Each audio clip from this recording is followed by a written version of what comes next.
Hi, this is Jason from Horrific Nightmares, and it's Saturday, again, which means it's time for Slashback Saturday. Now, this is the segment that my very good friend Joe came up with, where he gives us a theme, and we watch a slasher film based on that certain theme, and do a review. Now, this week's theme is movies that we didn't like the first time that we're giving another try to. Second chance cinema, if you will. This week I picked Sweatshop. I actually just got this in the mail. Now, Sweatshop and I have a very interesting past, and I'll explain that before I get into the review. This used to be on Netflix a couple years ago, I believe. The first time I tried to watch it, I actually turned it off 20 minutes in because I thought it was garbage. Well, I decided to give it another try. So probably about 3 or 4 months later, I actually sat through the entire thing. And still thought it was garbage. Definitely thought that's 90 minutes of my life that I'm never getting back. So, what did I do? I bought it like an idiot. For a while, this was actually going for decent money. Now, it's not really going for much of anything, although I still got a really good deal on it. But I decided to give it another try. Originally, I was going to do the film Bloody Homecoming, because that is a film I also did not particularly care for, and wanted to give it another try. The only reason why I didn't is because Andrew did it last week, and N-Ready did it a couple weeks before that. So I decided to, do something else instead. So last night I put on Sweatshop, and I fell asleep. Again. So I had to rewind it and basically watch it almost all the way through. Now, Sweatshop is a 2009 film which runs approximately 90 minutes and is written and directed by Stacey Davidson. The only thing I could find on Stacey Davidson is Dominion of the Damned. Although he did do the visual effects for 100 Tears, which I love, and the movie Jacob, which I also kind of liked. That was also on Netflix for a while. Now, this stars Melanie Donahue as Jade.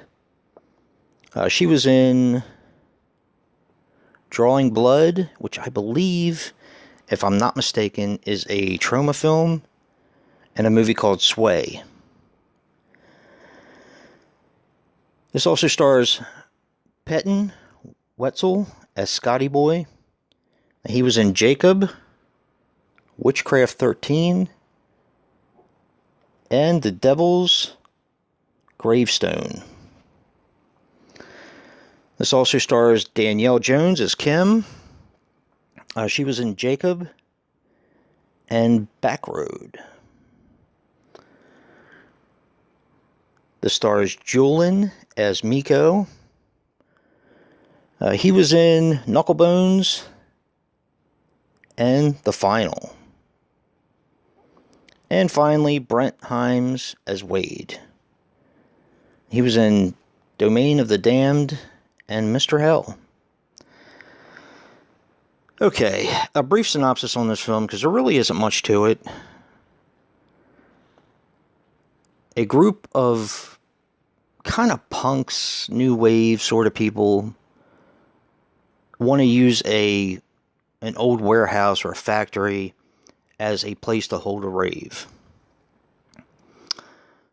And in that place, you not only have women that kind of resemble zombies, but you also have a huge, and I'm saying huge, big time, guy with a welder's mask on that wields an incredibly big hammer that you see right here.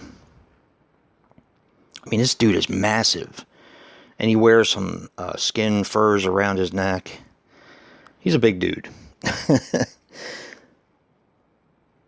And he basically dispatches a majority of them one by one in typical slasher fashion.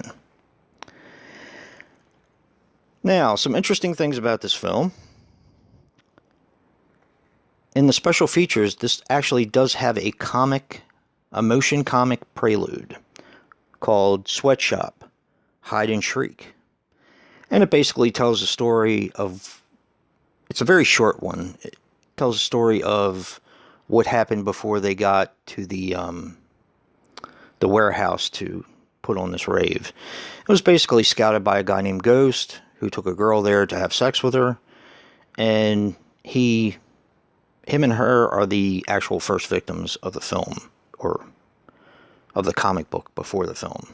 Because you kind of find out what happened to them because they pop up, if you understand what I'm saying. But they're, of course, already dead.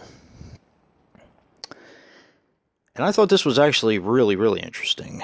The concept for the Beast, which is the big dude with the hammer, was inspired by the Italian gymnast Yuri Shekis' performance during the opening ceremonies of the 2006 Olympics, which the masked performer repeatedly swung an oversized foundry hammer. So apparently that's how they got the idea for this dude, and he is a cool killer. Now I'm going to get into my pros and cons, and I guess talk about whether I like the film upon third watch or not. Actually, fourth watch, because I did fall asleep and had to rewind it again. So, but anyway, my cons are, you basically hate the characters. I would find it very hard to believe that anyone doing a review on this film could actually say that they actually like the characters in this movie. I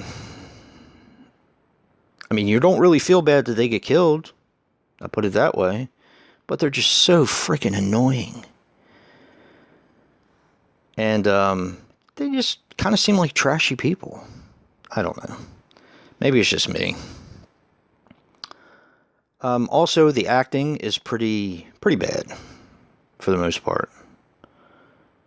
It's I can overlook all that, generally speaking, if the killer is really cool and the kills are worth watching. Now we're going to get to my pros. The killer is really cool and the kills are worth watching. Whoever did the effects makeup in this movie killed it. Literally. The practical effects in this movie are awesome. And I do like the killer. I think he's really cool. You don't really know anything about him, but that's okay in movies like this, in my opinion. You know, this was basically done on a shoestring budget. And it really doesn't look like it, in my opinion. I'm not sure how they got the location or how much they had to pay for it, but the location was really cool. And, yeah, I did like the killer. I thought the killer was good. Now, what did I think of this film upon third or fourth watch of it now? I'm still not that fond of it, to be honest. But I did like it more than I did the last time. And I think it's the fact that the kills were awesome. And I really did like the killer and the weapon and how it was used. Will I be watching it again anytime soon? Probably not. But I am kind of glad to have it in the collection. I mean, it's hard for me not to like a slasher movie because it's my favorite subgenre. So when I tend to give movies second chances, they're basically almost always slashers.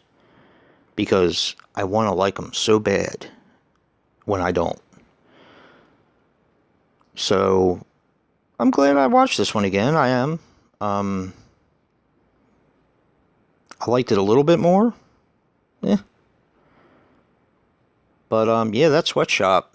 Have you seen it? What did you think? And this is actually not that expensive anymore, so if any of you guys want to try it, I've seen it on eBay for like $3, $6. Really not that expensive anymore. I don't know why it was so high for a while, but yeah. So yeah, definitely check it out if it's something you think you would be interested in. And if you like what you see in here, hit that like button and subscribe.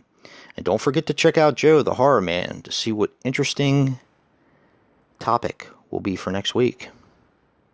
And until next time, peace.